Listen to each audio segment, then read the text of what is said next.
अध्यक्ष महोदय, वहाँ सभी महोदय, मंचासीन पदाधिकारीगण, विभिन्न जिलों से आए हुए पदाधिकारीगण और सामान्य सदस्यों, आप सबका मैं इस सभा में स्वागत करता हूँ, अभिनंदन करता हूँ।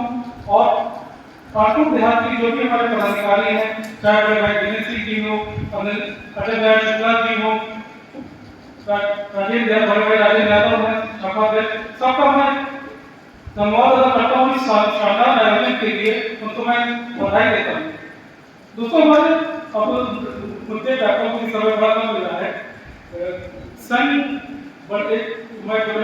संघ क्या है, संघ का कार्य क्या है? संघ का कार्य, मुख्य कार्य कर्मचारी हितों की रक्षा करना है। ये संघ का उद्देश्य है, इसी उद्देश्य से संघ कार्य करता है। संघ कैसे कार्य करता है, अब इसकी बात है तो जितनी शक्ति आप संगठन को अपने देंगे, वो संगठन उतनी शक्ति से कार्य करेगा। संघ के पास कोई वैधानिक शक्ति नहीं है कि उसे राज्यसभा या सांसद विधायक जैसी कोई अधिकार प्राप्त है। वो संघ उन्हीं शक्तियों से कार्य करता है जो आप उनको प्रदान करते हैं। महासम्मेलन था, शुरुआत हुई तो क्या स्थिति थी, ये था कि कैसे सफल बनाना है। हम लोग पूरे जोश में लगे थे। फिर आखिर में आप लोगों ने जो अपार सहयोग मिला, वो हम इस स्थिति में पहुंचे कि माननीय न्यायालय को उससे पहले को बुला के हमसे बात कर दी गई। उस ठीक है, महासम्मेलन स्थगित हुआ, आयोजन मेरे पास सबसे ज्यादा निराश भी नहीं हुआ, मगर वो किसी भी निर्णय को सही गलत वो तब होता है जब उसका परिणाम आ जाता है। और दूसरी चीज ये है कि आप अगर पहली बार किसी अपने उच्च और सर्वोच्च जो पद है उससे आप बात कर रहे हैं तो आप उस पर अविश्वास नहीं जता सकते। वहाँ हम लोगों के सामने कुछ परिस्थितियां थी, वहाँ भी हम महासम्मेलन करते हैं, एक परिस्थिति आती कि माननीय न्यायालय को बुलाता नहीं बुलाता वार्ता के लिए। हम महासम्मेलन करते, महासम्मेलन के बाद माननीय न्यायालय को वार्ता के लिए बुलाते। उसके बाद क्या स्थिति होती, उसके बाद भी यही स्थिति होती कि हम एक दूसरे से बात करते हैं। और फिर वहाँ भी कोई गारंटी नहीं थी कि हम वो हमारी बातों को मानेंगे कि या कितना समय लेंगे उनको मांगों को पूरा करने के लिए। उसके अलावा हम वहाँ 3 साल एक पर्सन के रूप में हम वहाँ उस उपस्थित थे। और हम अगर तीनों एक साथ नहीं जाते तो भी हमारी एकता बात खंडित होती और हम कर्मचारी के संगठन के रूप में अपने को कमजोर प्रदर्शित करते। हमारे जो साथी थे, 2 साथी थे, उनका मत था कि अब हमको ये स्थगित कर देना चाहिए। तीसरा, अगर हम अकेले करते तो हमारी जो एकता जो हमें ताकत मिली थी उससे हम वंचित होते। ठीक है, आज नहीं आया मगर हमने स्थगित किया था महासम्मेलन, हमने उसको रद्द नहीं किया था। आज अगर हम भाइयों में वो रोष है तो हम फिर से महासम्मेलन करेंगे और फिर उसी जोश से इसी भूमि पे खड़े होंगे। और मैं कहा कि धरती से फिर आपका उसी तरह स्वागत करूंगा और उसी से वही मंच आपको मिलेगा जो दिन आपको मिलता। उसके बाद दोस्तों आती है चुनाव की बात। चुनाव करेंगे तो संविधान संशोधन की बात, क्योंकि भाइयों ने कहा कि इस समय जरूरी नहीं है। तो 2 चीज है, अगर आप हमारा बायलॉज देखेंगे तो उसमें संविधान संशोधन जो है वो अधिवेशन में ही हुआ है। जितनी बार हुआ है अधिवेशन में हुआ है। तो हमारे पास ये अधिवेशन का मौका है कि हम इसी बार उस संशोधन को हम कर सकें। और अगर वो मौका हमें नहीं होना चाहिए कि हम फिर 2 साल इंतजार करें अगर अधिवेशन के लिए, तो इस जो आज हमारे पास अवसर है अभी इस अवसर का लाभ उठाना चाहिए। और रही बात क्या होना है, ये सदन तय करेगा, ना संविधान संशोधन समिति नहीं तय करेगी। उस प्रारूप को एकत्र करके वो अपनी एक राय देगी, वो सदन के सामने रखी जाएगी। आप वक्ता भी वहां होंगे, आप उस राय पर अपनी बात कह सकते हैं। उसके बाद जो सदन पारित करेगा वो निर्णय होगा, ना पदाधिकारी निर्णय लेंगे ना वो संविधान समिति देगी, जो सदन पास करेगा वो निर्णय होगा। तो ऐसा नहीं कि किसी का कोई चीज किसी गलत उद्देश्य हो रही है। एक उद्देश्य सिर्फ ये है कि हमारा संगठन मजबूत हो, हम कर्मचारियों की रक्षा अच्छे से कर सके। और जो भी पदाधिकारी है, आज है कल नहीं होगा। कहते हैं का शेर है कि जो भी सहायक मसलन है तो उनका नहीं होंगे कि आधार में जाति मकान नहीं है, सबके साथ लागू होती है। तो वो चीजें निरंतर चलने वाली प्रक्रिया है, जो भी पक्ष है बदलती रहेगी, इसका कोई वो नहीं है। रही बात चुनाव की, तो चुनाव मेरा मानना है, मेरा व्यक्तिगत मानना है, चुनाव तय समय के अंदर तक होना चाहिए था, नहीं हुआ, ये थोड़ा निराशाजनक है। मगर आज चुनाव की डेट और कराना, ये थोड़ा सा आज एक डेट हम आपको दे दे कोई भी तिथि, तो ये संभव नहीं हो पाएगा। माननीय मुख्यमंत्री महोदय ने तो या जिला शाखा के हम कराने जा रहे हैं, तो जिला शाखा उस चीज के लिए थोड़ी सी समय मांगे, समिति मांगे, उसको थोड़ा समय देना है। मगर हाँ, एक टाइम बाउंड वो आपको आज की समझ से मिलेगा।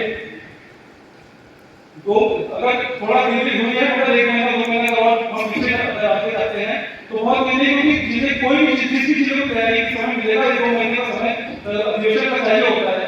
तो आज इस मंच से अधिवेशन की घोषणा होनी चाहिए। रही बात हमारे बड़े भैया ने कही कि भाई यहाँ मंच पे पदाधिकारियों को नहीं होना चाहिए, तो भैया एक की बात देखिए तो ठीक है कि भाई कार्यकाल पूरा हो गया, काय बैठे मंच पे। मकसद ये है कि अगर कोई गाड़ी चल रही है तो किसी तरह की कोई ड्राइविंग सीट तो होना पड़ेगा, वो ठीक है, वो आप उससे बहुत खुश हैं या थोड़ा अपेक्षित है, ये है।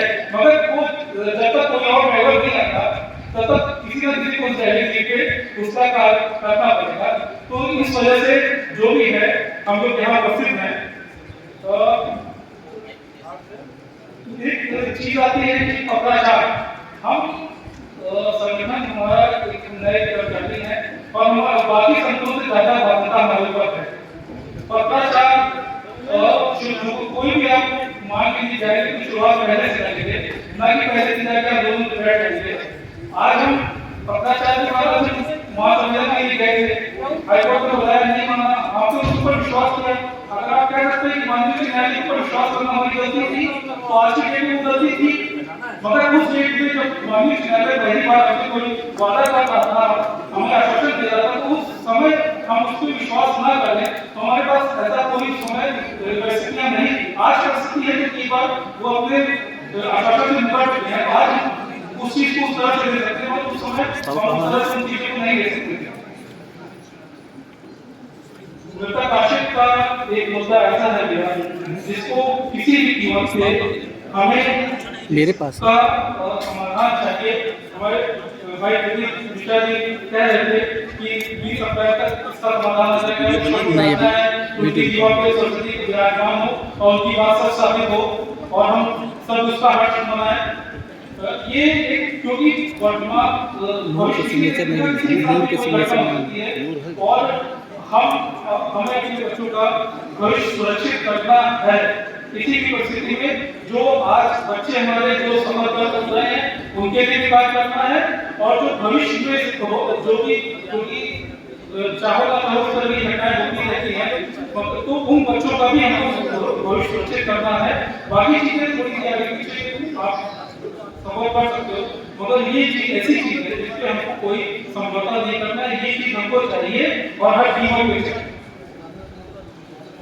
भाई उसके बाद स्थानांतरण और एफटीसी कर्मचारियों को होता है, कहीं किसी को किसी डेट में मिल रही है चीजें, किसी को कोई किसी का लाभ पा रहा है, कोई नहीं पा रहा है, कोई पेंशन का लाभ पा रहा है, कोई नहीं पा रहा है, कोई एक पूरे है। इसमें भी एक विकसित एक हाईकोर्ट का माननीय न्यायालय निर्देश आना चाहिए कि एक नियति से उन चीजों का लाभ हमारे किसी कर्मचारी को प्राप्त हो। अधिक विस्तार से न जाते हुए बस आपसे अनुरोध करता हूँ कि हम एक हैं और हम एक हैं तभी हम हैं। अगर हम अलग, जिस दिन हम अलग हो जाएंगे उस दिन हम बिखर जाएंगे और हमारी कोई वैल्यू नहीं है। हम अपनी किसी मांग के लिए कोई भी अपनी मांग नहीं मनवा पाएंगे। हम जब एक सूत्र में बनेंगे, एक शक्ति के रूप में आएंगे, तभी हम अपनी चीजों को मनवा पाएंगे, अपनी मांगों को एक सही रूप से प्रस्तुत कर पाएंगे। और चाहे वो शासन में हो, चाहे मनुष्य में हो, दोनों जगह बहुत गति और वर्तमान परिस्थितियां बड़ी विषम है। चाहे उच्च न्यायालय के लीजिए चाहे शासन के लीजिए, दोनों जगह बहुत कर्मचारियों के संदेश नहीं आ रहे हैं, जो भी आ रहा है उल्टा ही आ रहा है। तो हमें अपने को मजबूत करना होगा और बहुत छोटी सी चीज है यार, दूसरा मैं अपनी बातों को समाप्त करूंगा कि अगर आपको बुलंद इमारत खड़ी करनी है तो मजबूत नींव आपको डालनी पड़ेगी, क्योंकि हवा में कोई इमारत नहीं खड़ी होती। और हमारी जो नींव है वो हमारा संगठन है। अगर हमारा संगठन जब तक मजबूत नहीं होगा, हम कोई बड़ा लक्ष्य हासिल करने में हमको दिक्कतें आएंगी। जिस समय हम और लक्ष्य अगर संगठन मजबूती तक नहीं बढ़ रहा, उसका सबसे बड़ा कारण है चाहे जिला हो चाहे प्रांत हो।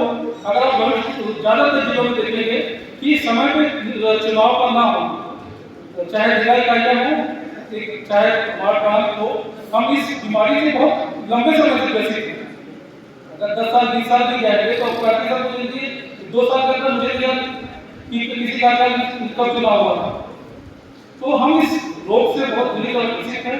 हमें इस रोग से उभरना होगा, चाहे पार्टी साथ हो चाहे जिला इकाई हो। हमें हर तय समय पे चुनाव कराना हो। अगर हम तय समय पे चुनाव कराते हैं तो मेरा मानना है कि आपकी 50% समस्याओं का समाधान हमारी वैसे ही हल हो जाएगा और पंचायतों में जोश खरोश रहेगा, संघ से जुड़ेंगे और संघ एक सकारात्मक कार्य करेंगे बस। और एक चीज है कि हम जो भी सोचे और कार्य उस एक सकारात्मक रूप में करें, ना कि नकारात्मक रूप में। हमारा हित एक है, हमारा अहित एक है। अगर जो भी मिलेगा हम सबको मिलेगा, नहीं मिलेगा वंचित होंगे तो हम सब वंचित होंगे। ऐसा नहीं आपके प्यार से मिलेगा तो भी मुझे मिलेगा, मेरे प्यार से मिलेगा तो भी आपको मिलेगा, और वंचित होंगे तो हम सब वंचित होंगे। तो हमारा हित एक है, हमारा अहित एक है, हम एक हैं, हम एक होकर कार्य करेंगे।